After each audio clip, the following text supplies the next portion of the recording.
मी पल्लवी तुम्हा सर्वांचं पुन्हा एकदा मैत्री दोस्ती कॉर्नर या आपल्या YouTube चॅनलवर स्वागत करत आहे। मित्रांनो, राम नाव हे प्रत्येक सनातनी धर्मातील लोकांसाठी फार महत्त्वाचं मानलं जातं। राम हे नाव आपल्या अंतर आत्म्याशी फार जोडलेलं आहे आणि म्हणूनच राम नामाचा जप केल्याने आपल्याला शांती प्राप्त होते व हा जप जितका जास्त करावा तितकं चांगलं असतं। त्याचबरोबर रामाशी जोडलेले ग्रंथ वाचणं देखील महत्त्वाचं मानलं जातं, जसं की राम रक्षा स्तोत्र, रामचरित्रमानस, रामायण इत्यादी। रामायण तर नक्की वाचावं, कारण यामुळे आपल्याला जीवन जगण्याचा मार्ग व अनेक बोध मिळतात।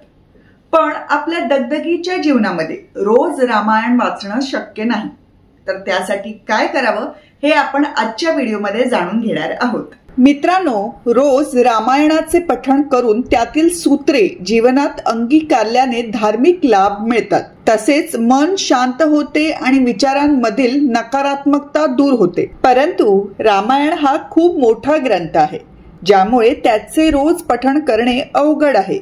जर तुमच्याकडे संपूर्ण रामायण वाचण्यासाठी वेळ नसेल तर तुम्ही रामायणातील एक श्लोकाचा जप करू शकता। हे फक्त एका श्लोकाचे रामायण आहे।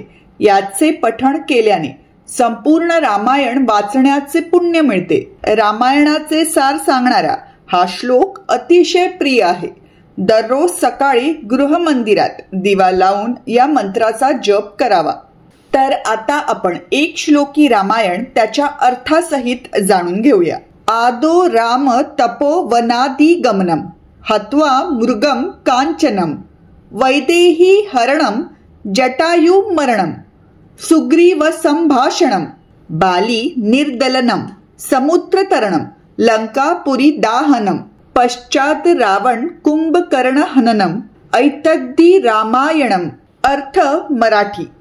आदो राम तपो वनादि गमनम हत्वा मृगम कांचनम याचा अर्थ आहे, श्रीराम वनवासात गेले आणि तेथे सोन्याच्या हरणाचा वध केला। वैदेही हरणम जटायु मरणम सुग्रीव संभाषणम याचा अर्थ आहे, वैदेही अर्थात सीतेचे रावणाने अपहरण केले। जटायूला रावणाच्या हातून प्राण गमवावे लागले। श्रीराम आणि सुग्रीव यांची मैत्री झाली। बाली निर्दलनम समुद्र तरणम लंकापुरी दाहनम याचा अर्थ आहे, बालीला मारले, समुद्र पार केला। लंकापुरी दहन अर्थात जाळली। पश्चात रावण कुंभकर्ण हननम एतद्दी रामायणम याचा अर्थ आहे, यानंतर त्याने रावण आणि कुंभकर्णाचा वध केला। हे रामायणाचे सार आहे। जय श्रीराम।